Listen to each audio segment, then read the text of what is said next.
كاب ستوديو زينا إيري تي في أجل سلامتنا تقبلوا خبركم تعذبتنا كمي تمسيو زيناوي مسانا رؤنا زفنا ولو ساعات أخيلون لو مشت استرالوا زينا فتوشت أن حيزلكم قريبا لخو كسافت أمن مكتالكم بخبر زقدم ليديا تخلى مريمي بغندنا تبتات زينا فيلم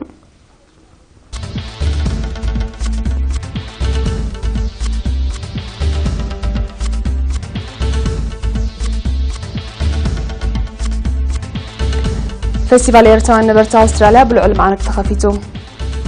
همادي زبا مأكل مودة بسرحة نياتات عوت نتفتاتا سلاسيلو أبنو زبا دك أمحارة مسرح ملسا مريت حرشة بتطبق تساليتو إيران من محدار أمريكا بلعليان زغطلو زلو قوغي زبالتو بوليسي ملسا قبري كمتهبالو عطنكيغا أم عربا والقماقمن وشمت غازا مستولى أجيجت لعلي 207 فلسطينيين قصيلهم سمينن دبوبن كوريان مسرح من أثليتات أمريكتان كزتياين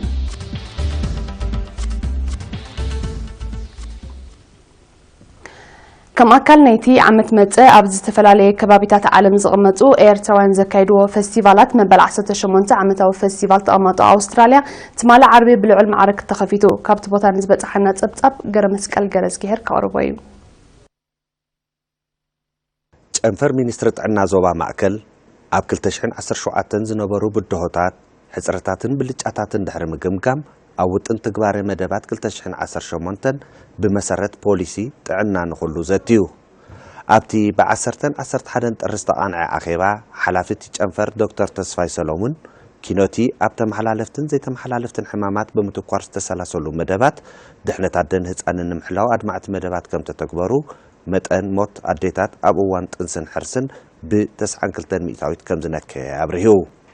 شفنك نكن قدم حرسي 84 مئتاويت كم زبص حز تقاسات تصبصب ببوانو بزكايت كوسكواسات افلوط حبرتسب بمعبايو دما 72 مئتاويت مبسط صورات ابتكالاتنا كم تغالاغلا ينصر امو داتا ابز عربت صبصب دحرس تخايده زته طنقي ابزي معلتم زولودو ناصلاتات اصنعخا مفتح مركاب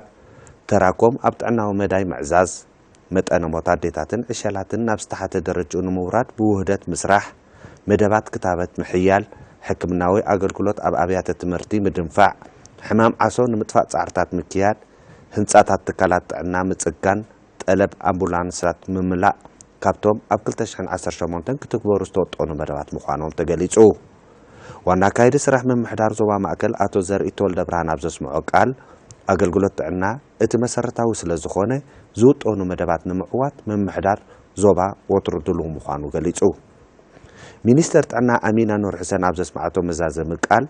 اتجنفر أبز حلف عامت بزس سلاسلو عو سرحات كي تزانيه حزرتاتو بمملاء كاب كل تشحن 10 شوعاتن كساب كل تشحن 20 حدن كتكبر تحديث زولو استراتيجي تعنا نمعوات كسرح عزخاخيرا همادي تنفر زبا ماكل أبكل تشحن 10 شوعاتن أبتكالاتن مينسترتاتن سرحة دك آنستيو أما حبر المحوك أفستخايدة نتفتات أوت من بارو بعسة حدة الريا أبستخايدة عمتاو قمقام سرح حبيرو حلافي تتجنفر ويزارو عالم بلا يابزس معتو مدرة ببتقلات وزركابا دك آنستيو بفلاي دما من إسيات بقب وديبكا تساتفو أنن أبركتو أنن قبل معتاو مدبات نمعزاز حيال سرح كمتعمى أبريهام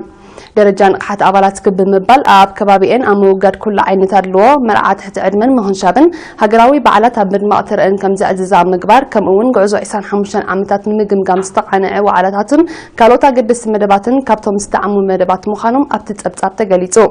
دك أنستيو بسنكت إنسان حرسن كابس راح كيت عنا أفا ندحرت كم اللسان أب هوسبيتالات بيت مخا حزن حليبتن موعله أنا تخفيتن أجلجلوت كهبا مجمارن ون وتأيد استحيلت عركم زخانة بريهو أبز حدش عم الدماء تجوز كواسات قصل تساتفو دك أنستيو قبل ما عتاو صراحات معزة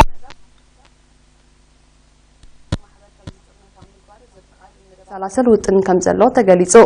شنفر هماري زبا ماكل أب عسرت أب حدش شحن 10 شدشن عبالات اللوام أب نوزبا دك أمحرة مسرح ملسا مريت حرشة بتطبق كم تسلسلة من محدارة نوزبا بحمشة الري أب زكايرو أخي بحبيرو ኣብቲ ዝተኻየደ መስርሕ 7600 ዝግበን ስድራቤታት ናይ ሕርሻ መሬት ከም ተዓደላ ብመሰረት ዝቐረበ ፀብጻብ ክፍለጥ ተኻኢሉ መስርሕ ምምላእ ቅጥዒ ሓድሽ ውዕል ክራይ ናይ ብሕቲ ኣባይቲ እውን በቲ ዝተታሕዘ መደብ ይቕፅል ከም ዘሎ በሪሁ ኣብ 2017 ክሕረስ ካብ ዝግበኦ ኣሳት 13700 ሄክታር እቲ 10400 ጥራይ ተሓሪሱ ከም ተዘርአ እንትኾነ ግን ብሰንኪ ድኹም ክራማት ዘዕግብ ምህርቲ ከም ዘይተሓፍሰ ጥሪት ጥዕና ንምውሓስ ድማ ንልዕሊ 183,000 ጥሪት ክታበትን ኣገልግሎት ሕክምናን ከም ተዋህበ ተገሊጹ ኣማሓዳር ንዞባ ደቂ ኣምሓራ ኣቶ ስዩም ገብረ ኢየሱስ ኣብ ዘስምዖ መዛዘሚ ቃል ነቶም ኣብ ዝሓለፈ ዓመት ብኸፊል ዘይተተግበሩን ኣብ 2018 ክትግበሩ ተወጢኖም ዘለውን መደባት ብምዝርዛር ህዝብን ኣተግበርቲ ኣካላትን ውህደቶም ክሕይሉ ተላብዩ ነበርቲ ምምሕዳር ከባቢ መጋውዳ ዝጸንሖም ሕጽረት ዝተማይ ፍታሕ ከም ዝረኸበ ገሊጾም ብሰንኪ ምብልሻው ናይቲ ፕሮጀክት ኣሳት 7 ኪሎ ሜትር እናተጓዓዙ ክሰትዩ ምጽራሖም ዝሓበሩቶም ነበርቲ ኣብ ዝእዋን እዚ ግን ስለዝተዓረየ ዝጸንሖም ሽግር ዝተማይ ፍታሕ ከም ዝረኸበ ኣብሪሆም እቲ ፕሮጀክት ልዕሊ 7 ኪሎ ሜትር ዝተዘርግሐ ሻምብቆታትን ክልተ መከፋፈሊ ንቁጣታትን የጠቃልል ኣብቲ ናይ ምርኻብ ስነ ስርዓት ኣማሓዳር ንዞባ መንሱራ ኣቶ ሸኸዲን ሳልሕ ኣብ ዘስምዖ ቃል ነበርቲ ነቲ ፕሮጀክት ብግቡእ ክዕቅብዎን ውሕሉል ኣጠቃቅማ ማይ ከዘውትሩን ተላብዮም ኣማሓዳሪ ምምሕዳር ከባቢ መጋውዳ ኣቶ ዓብደላ አቡበከር ብወገኑ ንዝነበረ ሽግር ዝተማይን ጸልውኡ ኣብ ጥዕናን መነባብሮን ብሰፊሑ ድህሪ ምብራኽ ኣብ ምዕራይቲ ፕሮጀክት ብጉልበቶምን ገንዘቦምን ዝተሓጋገዙ ኣመስኪኑ ምምሕዳር ከባቢ መጋውዳ ሓንቲ ካብ 10 ምምሕዳራት ከባቢ ንዞባ መንሱራ ኮይና ካብ ሓውሲ ከተማ መንሱራ 14 ኪሎ ሜትር ርሕቃ ትርከብ ኣብ ንኡስ ዞባ ናቕፋ ንቕሓት ተምሃሮ ኣብ ገበናውን ሲቪላውን ሕግጋት ንምዕባይ ዝሕግዝ ኣስተምህሮታት ተዋሂቡ ኣዛዚ መደበር ፖሊስ ንኡስ ዞባ ናቕፋ ተለንተ ፀሃየ በይን ገበናትን በደላትን ንምክታእ እቲ መሰረታዊ ንቕሓት ምስራፅ ምዃኑ ብምጥቃስ ተምሃሮ ጎኒ ጎኒ ኣካዳምያዊ ትምህርቶም ንሕጊ ብግቡእ ክፈልጥዎን ብእኡ ክምርሑን ኣተሓሳሲቡ ሓላፊ ምክልኻል ገበን ኣብቲ ንኡስ ዞባ ኣቶ ኣሚና ኣስገዶም ብግዲኡ ሕጊ ዘይምፍላጥ ካብ ተሓታትነት ስለዘየድሕን ተምሃሮ ንዝወሃቦም ኣስተምህሮታት ብግቡእ ተረዲኦም ኣብ ተግባራውነቱ ክነጥፉ ከምኡውን ምስ ፖሊስ ጥቡቕ ምትሕብባር ክገብሩ ፀዊዖም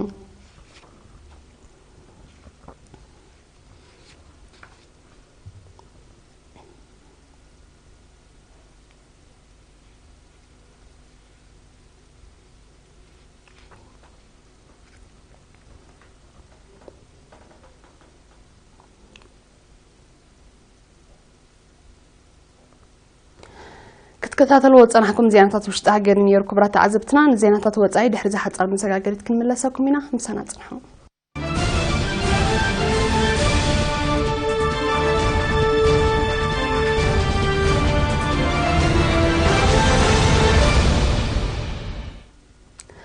ኢራን ምምሕዳር ፕሬዚደንት ዶናልድ ትራምፕ ኣብ ልዕሊ ኣነ ዝኽተሎ ዘሎ ጉጉ ዝበለቶ ፖሊሲ ተሪር መልሰ ግብሪ ከም እትህበሉ ኣጠንቂቓ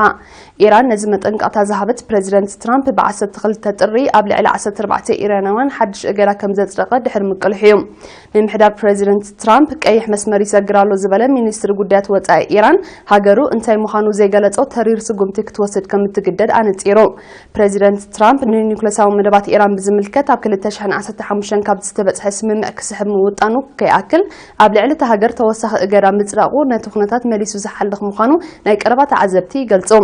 ፕሬዚደንት ዶናልድ ትራምፕ እቲ ስምምዕ ብግቡእ ይትግበር ከም ዘሎ ኣብ ዝረጋገፅ ሰነድ ዘይምክታም ብምግላጽ ባይቶ ሃገሩ ኣብ ልዕሊ እቲ ጉዳይ ውሳነ ዝህቦ ዘቕረቦ ናይ 60 መዓልታት ናይ ግዜ ምቓን ትማሊ 12 ጥሪ ከም ዘብቅዐ ይግለጽ ሩስያ ትርከበን ሓያሎ ሃገራት ኤውሮጳን ቻይናን ኣሜሪካ ነቲ ስምምዕ ከተኽብሮ ይፅዋዓ ምህላውን ይፍለጥ ኣብቲ ኣህጉራዊ ስምምዕ ክታመን ዘንበረ ሃገራት ኤውሮጳ ነቲ ስምምዕ ከኽብሮ ምዃነን ብ12 ጥሪ ደጊመን ምሕባረን ይዝከር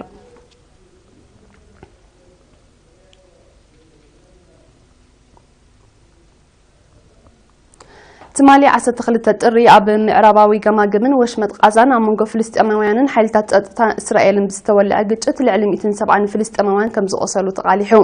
እቲ ግጭት ፍልስጤማውያን አንጻር መርገጺታት ፕሬዚደንት ዶናልድ ትራምፕ ኣብ ጉዳይ ከተማ ኢየሩሳሌም ሰላማዊ ሰልፊ ኣብ ዘካይዱሉ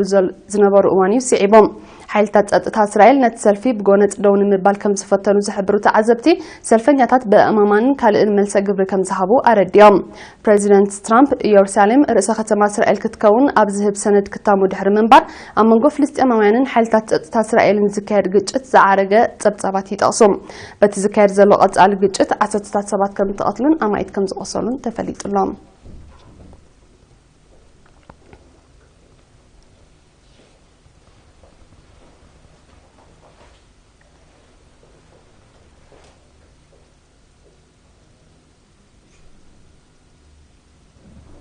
ሰሜን ኮርያ ዝመጽወር ሕለካቲት ኣብ ደቡብ ኮርያ ብዝካየድ ውድድር ኦሎምፒክ ሓጋይ ኣትሌታት ንምልኣኽ ንዝተበጽሐ ስምምዕ ዝመጽእ 15 ጥሪ ክልተን ሃገራት ንትግባርኡ ብዝምልከት ተወሳኺ ርክብ ከካይዳ ምዃነን ይቃልሕ ኣሎ። ኣብ ዝተወጢኑ ዘሎ ርክብ ብቐንዱ ኣብ መስርሕ ምልኣኽ ስፖርተኛታት ክዝተ ምዃኑ ዝሓበረት ደቡብ ኮርያ ኣብ ዝጥዕም ግዜን ቦታን ካልእ ርክብ ክካየድ መደብ ከም ዘለውን ኣረዲያ።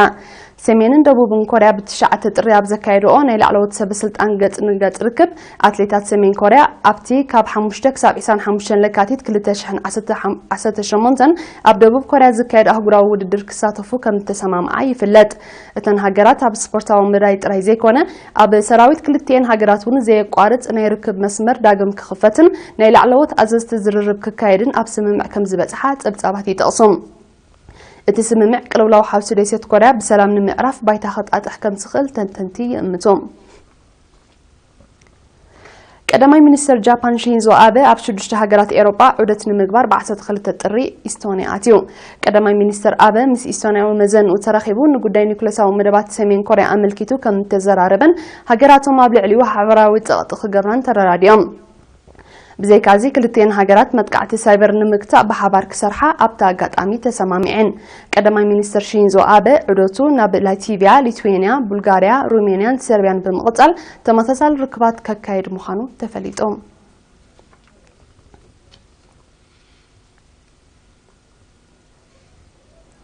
ب13 ጥሪ ኣብ ሰሜናዊ ሸነኽ ኣውስትራልያ ብዝተኸስተ ሓደጋ ባርዕ ጫካ ኣከባቢያዊ ዕንወት ኣውሪዱ። በዚ ዛጊድ ጠንቁ ዘይተነፀረ ባርዕ 10 ሄክታራት ጫካ ከም ተሃሙ ዝገለጹ ሰመዛ ኣውስትራልያ ማዕርፎ ነፈርቲ ከተማ ኒውካስል ስርሑ ኣቋሪጹ ከም ዝወዓለ ኣረዲኦም። ኣብቲ ከባቢ ዘሎ ሓያል ንፋስ ነቲ ሓደጋ ንምቁፅጻር ዝተጀመረ ስርሒት ይዓናቕፎ ስለ ዘሎ ሙሉእ ብሙሉእ ክግታእ ከም ዘይከኣለ ተፈሊጡ።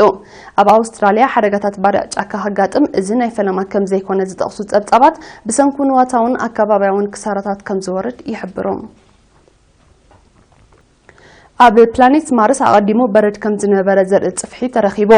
እዚ ኣብ ደቡባዊ ንፍቀ ክቢ ናይታ ቀያሕ ፕላኔት ከም ዝነበረ ዝግለጽ በረድ ናብ ማይ ወይ እውን ከም ካርቦን ዳይኦክሳይድ ዝኣመሰሉ ጋዛት ተቐይሩ ክኸውን ከም ዝኽእል ተመራመርቲ ጠፈር ኣሚቶም ኣለዉ። እዚ ድማ እታ ምስ ምድሪ ከም ተመሳሰለ ትግለጽ ፕላኔት ከም ማይን ኣየርን ዝኣመሰሉ ንህላወ ህይወታውያን ኣገደስቲ ዝኾኑ ጠለባት ክህልዋ ከም ዝኽእሉ ዘንፍት ምዃኑ ገሊጾም። እቲ ርኽበት ማእከላት ምርምር ጠፈር ናብታ ፕላኔት ከካይደ ወጢነን ዘለዋ ጉዕዞ ተስፋ ዝህብ ኮይኑሎ ኣቀዲሙ ኣብታ ፕላኔት ብዝተኻይደ መጽናዕቲ ምስ ምድሪ ዝመሳሰል ጂኦግራፊያዊ ትሕሶ ከም ተረኽበ ጸብጻባት ይጠቕሱ።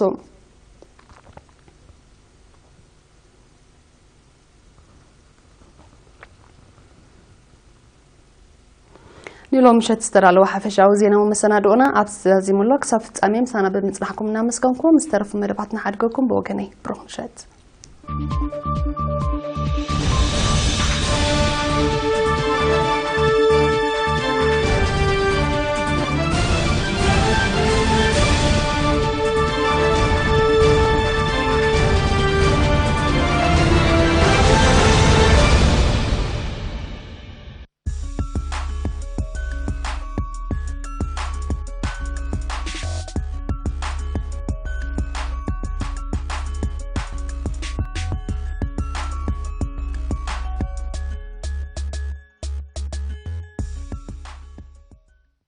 سلام كبرات تعزبتنا كم يصنحكم نلو مقدام 13 ጥሪ ዝተዳለወ ዜና ስፖርት ነሆም።